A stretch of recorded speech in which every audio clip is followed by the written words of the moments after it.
Welcome to Connie React. I'm your host, and today we will be reacting to episodes 7 and 8 of The Devil is a Part-Timer.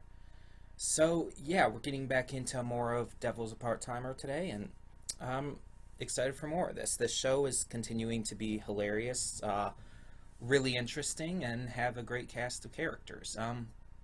So last we left off, don't mind me for messing with this, by the way. Um, Hold on. Last we left off, Lucifer has joined the gang. He's part of the crew now, I guess. Ugh, stupid wig. Yeah, he's joined the crew. What the heck is going on? He's part of the group, and he's basically their computer expert now. Their tech guy. But we also have a little bit of information that apparently within this classroom, this abandoned classroom at Chio's school, it's like a high point for these portals to open, allowing people entrance into this world from Enta Ila, or Isla, or however you want to pronounce it. We also had a few other characters from Enta Ila focused on, including the church, who seem to have basically betrayed everybody and are hiding the fact that the one dude who was working with Lucifer, I can't think of his name at the moment, but they're hiding the fact that he was a traitor just to keep up their reputation, which, yeah, that's not a good thing. Corrupt churches and all, you know. So, yeah, it's going to be interesting to see where this goes. I'm really excited. I don't really have anything else to say, so we are going to get right to it. So when the screen fades to black, pause this redirect and go to the description below. Follow the link to the reaction, and after you watch it, come back here to the redirect and resume play. Because after it fades to black and then fades back in, everything from that point forward will be my afterthoughts, and will contain spoilers to the episodes. So that being said, thank you all so much for tuning in today, and I'll see you at the reaction. And we are back, and we will begin with spoilers in 3, 2, 1, now. So, I like this set of episodes.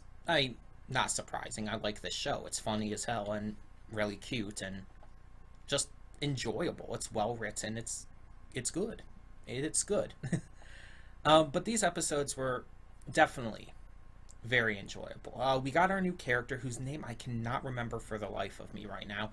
I'll eventually get it down, hopefully. I still can't remember Lucifer's name, though. Like, his human name. It's Shibara or something like that. I don't know. That's why I usually call them by their Enta Ila names most of the time. Though Amelia is easy. It's Emmy. So, yeah. Either way. So we got this new girl. She's a bit of a klutz, but she's apparently working for the church, for a specific division of the church that Olba was a part of. And she apologizes about Olba's involvement in what went down and everything. And she's trying to get Amelia to join her in taking down the devil. In response, she will help Amelia get her status and all back. Amelia, though, isn't really falling for it. Well, not falling for it, that's the wrong way. Isn't really going with it, because she doesn't really trust the organization that Olba was from because of what Olba did, and fair enough. And she basically said in that conversation, she's still after him. She's still watching him and making sure nothing happens and all, but she's not going to just blindly trust this organization. And that's fair. After what Olba did, yeah. But either way, it was obvious she was from... Like, the instant she appeared in the last set of episodes at the very end, it was obvious that she was part of the Enta Ila group. Crowd, I guess you could say. I didn't know how. I didn't know if she was, like, from the church, if she was, like, some third party, if she was a demon. I didn't know that. But I knew she had something to do with it. We also know that the manager at the apartment complex, that she has some knowledge of this all too. I don't know how she knows about it all, but we definitely know she does. And So it's still possible that she sent this girl, or that maybe she called for this girl or something to come in, or I don't know. Um, but either way, this girl's adorably awkward, and she misunderstands like modern culture and everything, because all she knows about Japan is like historical stuff. So she's like, she has no idea what, like, how to ride trains, or she gets freaked out by televisions and automated voices on like ATMs and ticket dispensers and stuff. It's adorable and hilarious. I love it. But our first episode was mainly just getting to meet her, getting to know her, and seeing her interactions with the characters and everything. The second episode focused more on basically the revelation that yes, she's from Entaila and where things are going to go now. So apparently they're going to be headed towards McRonald's, and because she basically just wants to see what Satan or Mao's workplace is like. So I hope she doesn't start any trouble, but I don't think she will. Now we also had the fact that Amelia, or Emmy, whatever you want to call her, was attacked by someone at the convenience store. They were wearing a ski mask and all, and they were definitely concealing their identity, but they were definitely from Entaila. She said she came up to the conclusion that they're not a demon because of the powers they were using to like stop her weapon and everything, which is possible, but then who is it? Now, my theory is that this manager over at the SFC across the street now, I think that this dude who looks so much like James from Pokemon, I think he is the one who attacked Emmy. One, the size seems to definitely suggest that. They definitely seem to both be on a smaller scale compared to Emmy and other characters. But aside from that, when we met this manager, he was wearing those really dark sunglasses as if it was making a point of hiding his eyes. Now, I could be looking too much into that. He could just be like this smarmy little dude who just really thinks highly of himself and thinks sunglasses make him look a lot more cool than he is. He very much could be. But I definitely think that he's hiding his eyes. I don't know if maybe his eyes would give it away that he's from Entaila, or if maybe it's a Cyclops-like situation, like from the X-Men, where he has to cover his eyes, otherwise his powers will activate. I don't know. I do not know how that works. But I definitely think he's the bad guy here. If I'm proven wrong, then I'm proven wrong. I wouldn't mind being proven wrong. It's just, that's my theory right now. Also, Chio was great. Like, Chio's always great. She's always hilarious and adorable. But, like, that one little speech she was giving to Mao on the street there before the new girl came in, that was fantastic. Like, she's really mature for her age. And not only that, she's just, despite everything we've seen from her, being this goofy, love-struck teenager, well, almost adult, she's like 17, I think they said, who's in love with her coworker and everything, and she's goofy and silly and over the top about it, but she's actually really mature, and she even basically admitted, I know you don't really care about me the way I care about you, but that doesn't matter. That doesn't mean I still don't like you. And it's like, wow, that's actually pretty mature. It's like, yes, I like you, and I understand that you may not like me that way. I understand that you may never reciprocate those feelings toward me. But that doesn't mean I have to stop liking you and stop helping you out and being there for you and just loving you. And that's mature. And it's like, I mean, I've talked about her multiple times, but the one girl I've ever been out with, had a date with, we still deeply care about each other. I'm just single now and she's married, but we still definitely love each other, and we would still help each other if needed, if possible. yeah, I mean, we still care for each other, and she's married now. She has someone.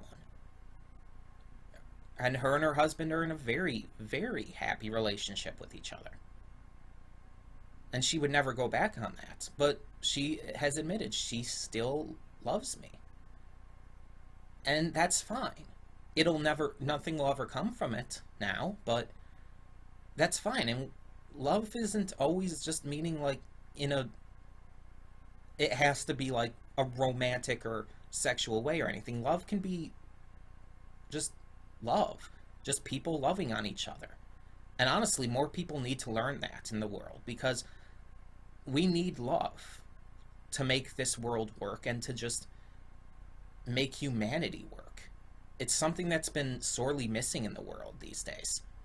Love is just not as common a commodity as it used to be, as it should be. And more people need to learn to love, and not just romantic love, not just sexual love.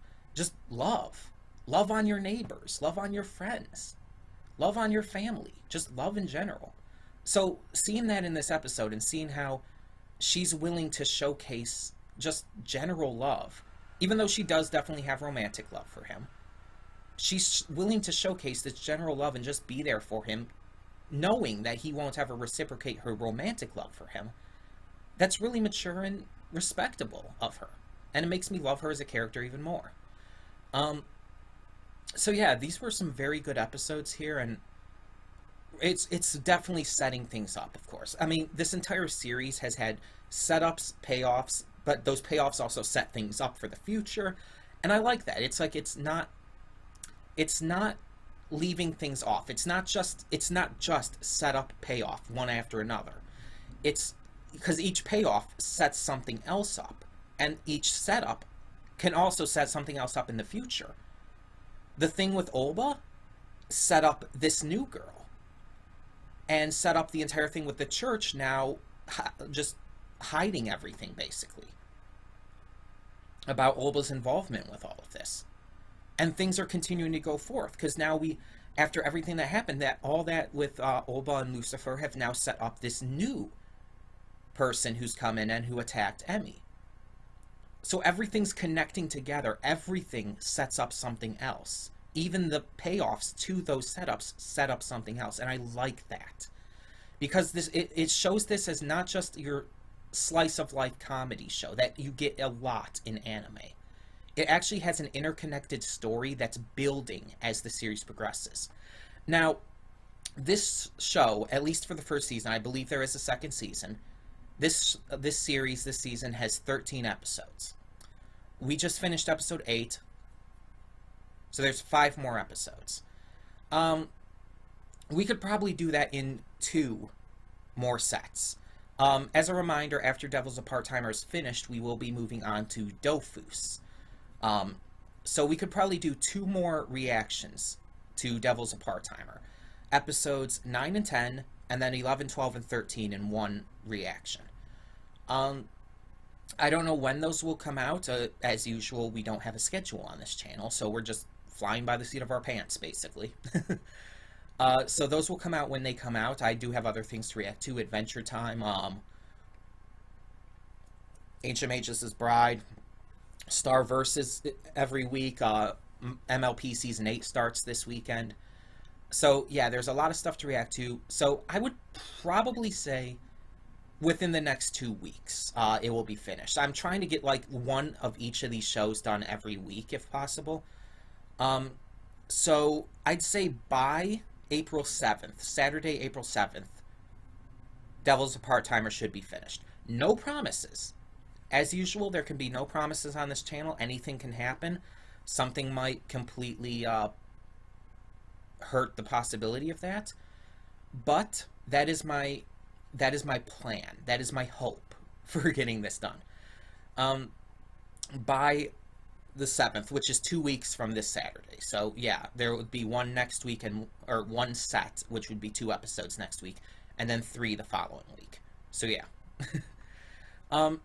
In the meantime, we've still got more to get to with Adventure Time and stuff. I'm not going to be recording any more today, I can tell you that now, just because it's already after 6 p.m. and I do have church tonight and all, so can't really afford to focus on anything else today. But hopefully tomorrow after streaming Momodora, there should be plenty enough time. And as I've mentioned, I've already got everything else I need to focus on at the moment downloaded. I've got Adventure Time, Ancient Magus, all of that downloaded. So it should be good. In the meantime, tell me in the comments below what you thought of these 2 episodes of The Devil's a Part-Timer. What did you think of our new character, and what do you think of the possibility that this manager over at the SFC is secretly the one who attacked Emmy? Do you think that's a viable theory? If you know anything about what's coming in the future, do not tell me. Remember, I try to stay spoiler-free. But if you have any thoughts or anything, that's fine. And also, tell me if it's not just me. Did he look like James from Pokemon to you too? James from Team Rocket, you know? He seriously looked like him with that hair. The color was the same. The style was the same. Even the face made me think of that. Just the facial expression from what we saw. Not obviously including the glasses, but... Well, I mean, I think James has worn sunglasses before, yeah. Either way, not the point. Tell me your thoughts on all of that and more in the comments below, and thank you so much for tuning in. And for now, I'm Connie Royal, and I'm signing off. See y'all next time. Don't just live for tomorrow, or just live for yesterday.